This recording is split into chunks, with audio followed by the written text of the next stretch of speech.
jobs will run after you if you are properly qualified. Very good. True. You are young, you can bear all the hardships.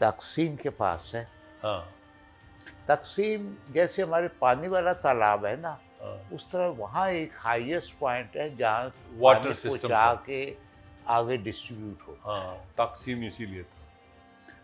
तो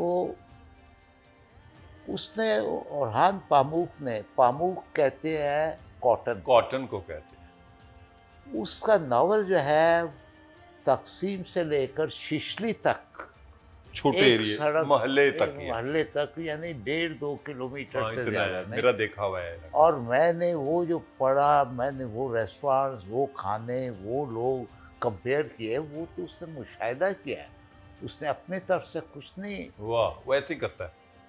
उसका मुशाहिदा है। उसने जब अपना novel snow लिखा वो तो मैंने अभी नहीं पढ़ा। वो भी इसी तरह उस इलाके में जाके रहा जहाँ की वो कहानी है। मुझे उसने बताया कि मैंने उस सारी चीज़ को एक्सपीरियंस किया कि वहाँ जो रुज्जत पसंदी थी, जो एक्सट्रीमिस्ट थे, जो कम्युनिस्ट थे, जो नेशनलिस्ट थे, जो कुर्द थे, क्योंकि उसके अंदर वो कहानी है। तो अन्नी उस जगह को कहते हैं, अन्नी आर्मीनियन चर्च भी है, फिर वो मुसलमानों के पास आ गया, तुर्कों के, तो वहाँ रहा जाके कई महीने बार बार। जी जारी रखें। तो वहाँ पे वो जो मैं नावल मैं फिर पढ़ूंगा, क्योंकि बहुत सारी बारीकियां ऐसी होती है, उस वक्त बंदा सरसरी जंप कर जाता है। हाँ, वो नशे में पड़ रहा होता है। अच्छा डॉक्टर साहब, आपने लाहौर को बड़ा मौजू बनाया है। ये मेरे पास कार्ड्स हैं, ये मेरे बचपन से यानी जवानी से ये मैं यही पोस्ट करता हूँ। ये और इसमें लाहौर के रंग हैं, पतंगे हैं, इमारतें हैं। ये इमारतें कोई ख़त्म हो गई हैं, झरोके हैं। आपकी ये किताब है नई रीसां लाहौर दियाँ, आपकी ये दूसरी किताब है, ये भी लाहौर पर। आपने अपने आप को लाहौर तक महदूद क्यों किया? इश्क में मुब्तला हैं आप लाहौर के? एक तीसरी किताब भी आ रही है, लाहौर जो मैंने देखा। अच्छा, वो वहाँ से शुरू कर रहा हूँ मैं। लिखी जा चुकी, अभी प्रिंट में जानी है, लेकिन अभी घड़ी घड़ी पढ़ना चाहिए। हाँ, किताब को बार बार एडिटिंग के लिए। तो उसमें वहाँ से मैं शुरू करूँगा, जैसे कि मेरे वालिद साहब ट्रेन की छत पर थे और मैं ट्रेन के अंदर वालदा की गोद में था। हिंदुस्तान से हिजरत 1947 की हिजरत 47 में लुधियाने से आ रहे थे। बहुत ज़्यादतियाँ हुई, अब वक्त कम है, डिटेलों में नहीं जा सकते। सेकेंड वर्ल्ड वॉर ख़त्म हुए 1.5-2 साल हो चुके थे। हमारी फौजें नहीं आई थी, लाई नहीं गई थी, जहाँ पड़ी हैं वहीं पड़ी थी। एक मैंने मजमून वो भी लिखा है, our soldier on the Italian front. मुझे एक कोचवान मिला था शेखपुरे में, जो कि इटली में लड़ चुका था फौजी के तौर। शेखुपुरे का कोचवान इटली में जंग लड़ के आया। और वो उसने जिस तरह इटालियन के 2-4 जुमले कहे, कहने लगा, वो जी वो इटली के लोग अजीब जिहे है, ਉਹਨਾਂ ਕਹੋ ਕਿ ਉਹਨਾਂ ਕਹੋ, ਉਹ ਕਹਿੰਦੇ ਪਾਣੀ ਨੂੰ ਕਹਿੰਦੇ ਆ ਆਖਵਾ, ਆਕਵਾ ਕੋ ਕਹਿ ਰਿਹਾ ਨਾ, ਆਖਵਾ। ਪਾਣੀ ਨੂੰ ਕਹਿੰਦੇ ਆਖਵਾ ਤੇ ਰੋਟੀ ਨੂੰ ਕਹਿੰਦੇ ਪਾਣੀ। ਉਲਟਾ ਕੰਮ ਹੈ। ਕਹਿੰਦੇ ਅਜੀਬ ਲੋਕ ਨੇ। ਕਹਿੰਦੇ ਇਟਲੀ ਲੜਦਾ ਨਹੀਂ ਸੀ। ਅੱਛਾ, ਉਹ ਸਾਨੂੰ ਐਵੇਂ ਭੇਜ ਦਿੰਦਾ, ਉਹ ਸਾਡੇ ਨਾਲ ਲੜਦਾ ਹੀ ਨਹੀਂ ਸੀ। क्या तज़्ज़िया है, क्या ऑब्जर्वेशन है। वो मैं ਉਹਦੇ ਤੇ ਮਜ਼ਮੂਨ पूरा लिखा, our soldier on the Italian. तो आप बता रहे थे लाहौर को आप एक नई किताब ला रहे हैं। लाहौर से आपको कब से इश्क हुआ? देखे जी, एज ए मुसव्वर। वैसे तो मैंने इतना कुछ 47 का सुन रखा है कि लगता है जैसे इसमें से मैं गुजरा हूँ। वाह वाह वाह वाह। लेकिन होश मैंने लाहौर में ही संभाली। और मेरे वालिद साहब ने ज़रा देर से मुझे स्कूल में दाखिल करवाया। मैं 6 साल का हो गया था, 1952 में। 46 की आपकी पैदाइश है ना? 52 में। वालिद साहब कहते थे, बच्चा ज़रा होश संभाल ले तो स्कूल दाखिल कराओ, वरना उसका बचपन उससे मिस हो जाता। क्या अच्छी बात। और ये मेरी नानी भी स्कूल टीचर थी, जेवी।